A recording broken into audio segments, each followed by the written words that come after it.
Hey guys, welcome to today's video. Today we're going to be really quick in a review about what we did the 2 weeks leading up to spring break with our business creation project, looking at those things one more time before we really move forward. Be looking at a quiz about that during the next week or two. And then we're going to talk about the role of government in the market economy and what role that government plays and how much that role should play. Today's agenda looks a little like this. Business organization, market structure, finance options, and entrepreneurship will be in our review. Then we're going to talk about what that mixed economy is one more time. We talked about this a while ago, and I really want to make sure that you guys got that down as we go forward. And then finally, we're going to talk roles. At the end, check for understanding quiz. With that, please pause, take notes, do whatever you need to do to make sure that you guys are going to be successful with this check for understanding quiz. Because this check for understanding quiz is hopefully, we'll just take it one time and then move on and be done. I want to make sure that you guys get the credit and get what you guys need to be able to get out of that as we go forward. So, starting with the review. Business organization had 3 types. We had the sole proprietorship, which you are the company. There's no separation between you and the company legally, and you're going it yourself. We have a partnership. Think Blackburn and Green. Here locally, the lawyer company, that's a partnership. Or anytime that you and a partner agree to be mutually beneficial to each other in your actions. And finally, we have the most common, which is our corporation. And that varies from small corporations to very large corporations like McDonald's. Those are our business organization structures. The corporation basically creates a separate legal entity for you and the company. You as the owner are a person, and the company is a person according to the federal government. Next up, we're going to have our market structures. The first market structure is the monopoly. The monopoly is essentially there's one provider of a good or service, and that one provider essentially sets the price. It's terrible for consumers. If there's only one person with something that everybody wants, that price is going to be sky high. Next up, we have the oligopoly. The oligopoly is basically the same as a monopoly, except for there's maybe 3 or 4 different providers, and there's not much difference between each of those products that they're offering, but it's the only thing that you can do. Think about like if there were 2 hotels in a town and there was a huge convention and everybody needed to come into town to go to this convention. Well, there's only 2 in town and the next closest one's 25 miles away. It's going to get pretty pricey for those people to stay at that first hotel or the second hotel in town. The most common type of market structure is the monopolistic competition, where there are many providers offering slightly different products, and the many providers cause a beneficial arrangement for those that are consuming those goods. Finally, the last is pure competition, and currently there's no pure competition out there. Pure competition entails that everybody is basically working for no market share and not trying to gain things by having their own company, and that goes against basically what people want to do with their company. The next couple things we talked about were finance options. And the first finance option was retained earnings, where a percentage of revenue each month would be put aside so the company could operate the following year. That's pretty popular, but that's not probably something that most companies start off with. The second one is a stock issue, which is pretty popular for that corporation. The stock issue essentially makes it so that a company can make a lot of money very quickly by offering part of the ownership of that company as an item for sale. So we look at things like an initial public offering of a company like Facebook, where people had the opportunity to purchase, quote, stock in Facebook and make sure that they could be a part owner of that company. In exchange, the actual owners and board of directors, Mark Zuckerberg and his friends, were given a lot of money to work with, and they have since gone and started purchasing other companies with that money. Twitter's had an IPO, or is having an IPO soon. But most companies, in order to do that stock issue, they'll have that initial public offering. The last one is borrowing. You go to the bank, you ask them for a loan, they give you a loan, they charge you interest, and it's not necessarily beneficial for you, but it is something that is there and something that you can work with. basically, if you guys do decide to go down the road of entrepreneurship, which is everything that we did in that project, it's important that you realize that the risks do not outweigh the benefits. The benefits are much greater if you do decide to become your own boss and to be an entrepreneur than the risks. And if you set the company up right, talk to an attorney, you can protect yourself from further damage and further things that would happen. It's important that you realize that. There's a lot of companies and a lot of ideas out there that can make people a tremendous amount of money. The role of government and the basic functions of government in a mixed market economy. And first I want to refresh what a mixed market economy is. A mixed market economy is a combination of two different types of an economy. First, we have a command economy, where the government has some say and input into what is produced. And when we look back at this, we can think things like subsidies on farms, etc. But it's important to realize that the mixed economy is kind of part command economy, part government has a say, and part market economy, which is purely driven by supply and demand. Now, taking those two and combining them into the mixed market economy happens. It's not communism, which would be the opposite of the mixed market economy, and it's not the market economy, which is really not possible because there's usually government interaction somewhere. Government is involved in a mixed market economy, and it depends on how involved in what country you are in. Here in the United States, our government is pretty active in our economy, whether we like it or not.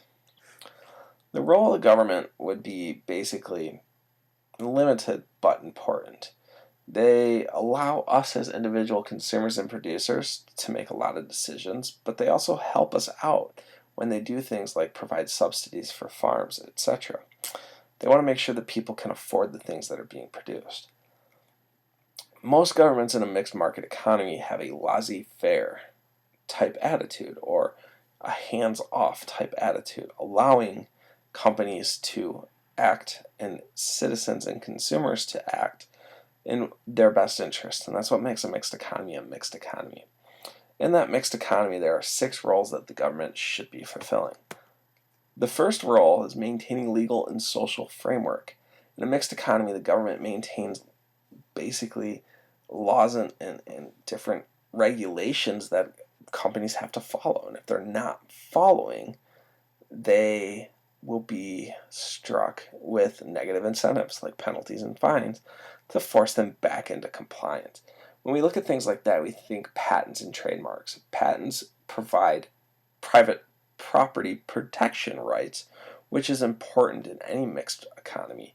Because if I invent something, then somebody else sees my invention and starts duplicating it, I can get them to make sure that the money that they're getting from duplicating is coming to me, because it was my idea. And the government will provide me a short monopoly period to get that idea up and off the ground or to allow me to sell it to somebody else. But basically, I have private property rights for my thoughts. And this is where downloading music comes into play. If you're illegally downloading music, you're violating the private property rights of those artists. And that's where a lot of artists take offense to those actions. Another thing would be trademarks. I can't open up a restaurant and have like orange arches and call it McDonald's instead of McDonald's. It's not allowable because it's clearly that I'm trying to take business away from them, and the government will step in and ask me to cease and desist my actions. They also protect the common good from things like pollution and provide worker safety for the citizens that are working there. Next up is part of that, part of the rules to maintain things would be maintaining that competition. The government doesn't want to see one company take over control. Monopolies are bad for the consumers, and they want to make sure that there's plenty of competition out there. Think the Microsoft antitrust suit of the late 90s and early 2000s, where the government was looking at whether or not there was basically a monopoly on computers at that time. Then we look at things like mergers, when two companies want to merge together. Think of banks. Banks want to merge together sometimes, and if the Department of Justice of the government reviews it and says, no, that's not good, it's not good for consumers, they'll strike it down. Airlines, U.S. Airways and American just merged and created a new airline. And the Department of Justice said, well, that's okay because there's plenty of other options out there. But when T-Mobile and AT&T and T-Mobile and Sprint decided to try to join together, the Department of Justice said, nope, we need those 4 major cell phone carriers and not just 3 to keep prices low for our citizens. Next up is providing goods and services. The government in a mixed economy will provide goods and services for certain things like roads and public schools.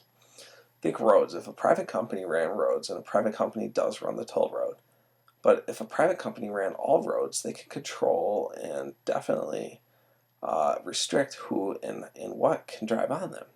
A public road, if you're a taxpayer, you can pretty much go on a public road. There's safety restrictions, for instance, like you can't ride your bicycle down the interstate, but at the same time, it's important to realize that if you had a car, you could legally travel on that interstate. Schools, public schools have to provide an education for everybody. It's not just pick and choose who will be there. There needs to be a public school option for every individual. Think airports. The airport right here in South Bend is maintained not by a private citizen or a private company, but maintained by the regional chamber of commerce to make sure that we have the opportunity to have a functioning airport that all can use. And it's important that those goods and services are provided so our economy can go forward.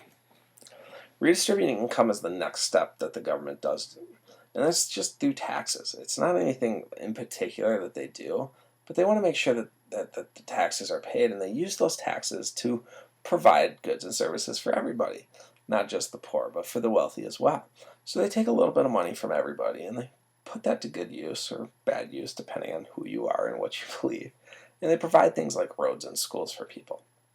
All right. They don't completely redistribute the income. They're not saying, okay, well, you make $100,000 a year and this person makes $25,000 a year. Well, you're going to give up, basically, you're going to give up your money to make sure that each of us makes $67,000 a year. And that's not what the government is stepping in to do. The government's just making sure that some of the basic services and some of the basic programs are paid for through the use of taxes. It's not a communist redistribution of income where everybody's equal.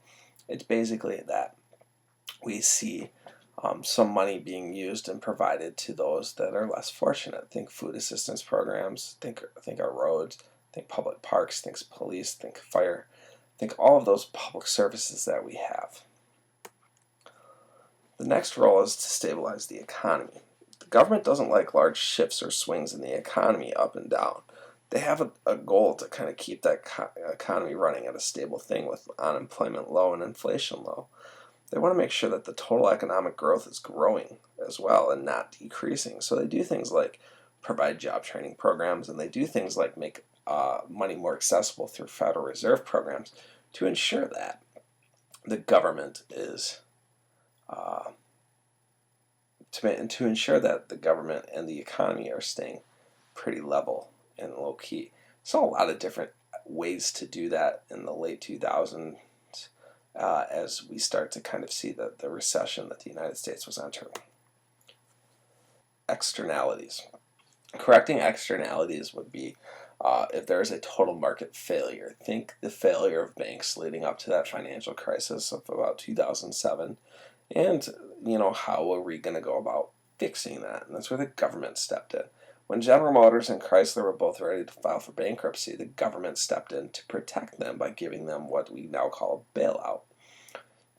We saw the banks get bailouts, and we saw the American Recovery and Reinvestment Act of 2009, which was signed by President Obama, that basically allowed the citizens of the United States to have the opportunity to begin that recovery period and come out of that recession through the stimulus package, and that's what that was.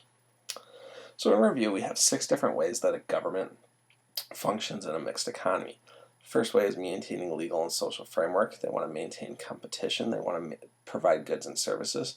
They want to redistribute the income. They want to stabilize the economy, and they want to correct externalities. So please go take the quiz, and hopefully you picked everything up in the video. Make sure that if you are not sure about something, go back, rewatch the video, make sure that you guys can do that. Multiple tabs is the way to go forward and do that, but I want to make sure that we got to get this down the first time, and that we go and move on to the next part, which will be about taxing, and then we'll talk about what the Federal Reserve actually does. So go forward. Thanks for watching.